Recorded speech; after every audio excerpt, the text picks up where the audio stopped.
அஸ்ஸலாமு அலைக்கும் வரஹ்மத்துல்லாஹி வபரகாத்துஹு. சர்தாரே ஆலம் ஸல்லல்லாஹு அலைஹி வஸல்லம் அவர்களோடு சஹாபாக்கள் எல்லாம் இருக்கிறார்கள். அப்போது கிராமத்திலிருந்து வந்த ஒரு கிராமவாசி 2 ஒட்டகங்களை எடுத்து வந்திருந்தார். அதை பெருமானார் ஸல்லல்லாஹு அலைஹி வஸல்லம் அவர்களிடத்திலே காண்பித்து, நபியே நாயகமே, எங்கள் கிராமத்திலே இருக்கக்கூடிய மக்கள் எல்லாம் பசியால் திண்டாடுகிறார்கள், எனவே உணவுப் பொருட்களை எல்லாம் இந்த ஒட்டகத்தில் நீங்கள் நிரப்பி தாருங்கள் என்பதாக கேட்டிருக்கிறார். உடனே மாநபி ஸல்லல்லாஹு அலைஹி வஸல்லம் அவர்களும் சஹாபாக்களும் இருந்த அத்தனை உணவுப் பொருட்களையும் அந்த ஒட்டகத்தின் மீது ஏற்றி வைத்து விட்டார்கள். இப்போது அந்த கிராமவாசி இடத்திலே பெருமானார் ஸல்லல்லாஹு அலைஹி வஸல்லம் கேட்டார்கள், அஹ்ஸன்த இலைக், உங்களுக்கு நான் உபகாரம் செய்து விட்டேனா, நீங்கள் கேட்டதை நான் தந்து விட்டேனா என்பதாக ஸல்லல்லாஹு அலைஹி வஸல்லம் கேட்டார்கள். இப்போது அந்த கிராமவாசி பெருமானார் ஸல்லல்லாஹு அலைஹி வஸல்லம் அவர்களே மேல ஏறே இறங்க பார்த்துவிட்டு, இதுவெல்லாம் ஒரு உதவியா? நான் என்ன உங்கள் சொத்தை கேட்டானா, உங்கள் அத்தா உங்க தந்தை சொத்தை கேட்டானா? பைத்துல் மாலுடைய பொருளை தானே நான் கேட்டேன், இதுவெல்லாம் ஒரு உதவியா என்பதாக கேட்கிறார். இதே நம்மிடத்துல யாராவது கேட்டிருந்தாங்கன்னா, நாம் கேட்டிருக்கக்கூடிய பதிலே வேறு, சொல்லிருக்கக்கூடிய பதிலே வேறு, கேட்கிறதே பிச்சை, இதுல ஆணவம் வேற என்பதாக நாம் கேட்டிருப்போம். ஆனால் மாநபி ஸல்லல்லாஹு அலைஹி வஸல்லம் என்ன செய்தார்கள் தெரியுமா? அந்த கிராமவாசி கேட்டதும் சஹாபாக்கள், உடனிருந்த அத்தனை சஹாபாக்களும் துடிக்கிறார்கள், அவரை கொல்லுவதற்கு துடித்துக் கொண்டிருக்கிறார்கள். ஸல்லல்லாஹு அலைஹி வஸல்லம் அமைதிப்படுத்தினார்கள். அமைதி மட்டும் பெருமானார் படுத்தவில்லை என்றால் அவர் தலை துண்டாக போயிருக்கும். ஆனால் ஸல்லல்லாஹு அலைஹி வஸல்லம் சஹாபாக்களை அமைதிப்படுத்திவிட்டு அந்த கிராமவாசியின் கையை பிடித்து தன்னுடைய இல்லங்களுக்கு அழைத்து செல்லுகிறார்கள். ஒவ்வொரு மனைவியினுடைய வீட்டில் இருந்த அத்தனை உணவுப் பொருட்களையும் ஸல்லல்லாஹு அலைஹி வஸல்லம் அவர்களே முபாரக்கான அவர்களின் கையால் எடுத்து அந்த ஒட்டகத்தின் மீது வைத்து நிரப்புகிறார்கள்.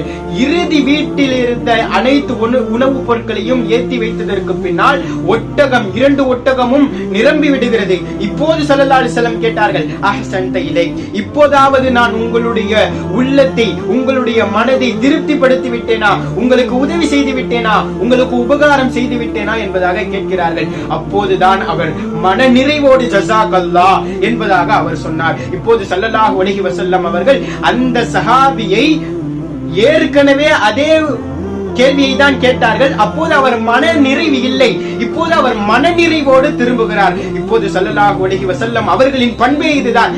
யார் பெருமானாரிடத்தில் வந்தாலும் இல்லை என்று சொல்ல மாட்டார்கள், அவரின் மனதை திருப்திப்படுத்தி தான் ஸல்லல்லாஹு அலைஹி வஸல்லம் அனுப்புவார்கள்.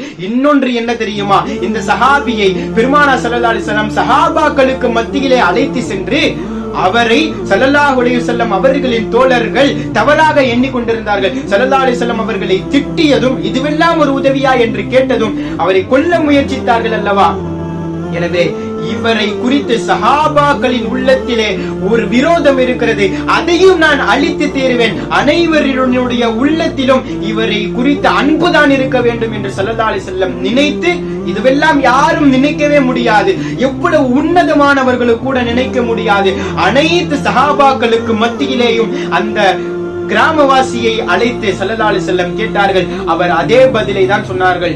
இப்போது எல்லா சஹாபாக்களும் மன நிறைவாக ஆனார்கள். அல்லாஹ் அக்பர். அன்பான பெருமக்களே, ஸல்லல்லாஹு அலைஹி வஸல்லம் அவர்களின் நற்குணத்தை நாம் என்னவென்று புகழுவது? ஒரு கிராமவாசி வந்து அவரின் மன நிறைவு படுத்துகிறார்கள். அவரை மட்டுமல்ல, அத்தனை சஹாபாக்களின் உள்ளத்திலும் இருந்த விரோதத்தை அழித்து உள்ளத்திலே அன்பை வளர்க்கிறார்கள் என்றால் ஸல்லல்லாஹு அலைஹி வஸல்லம் அவர்களை நாம் என்னவென்று சொல்லி புகழுவது?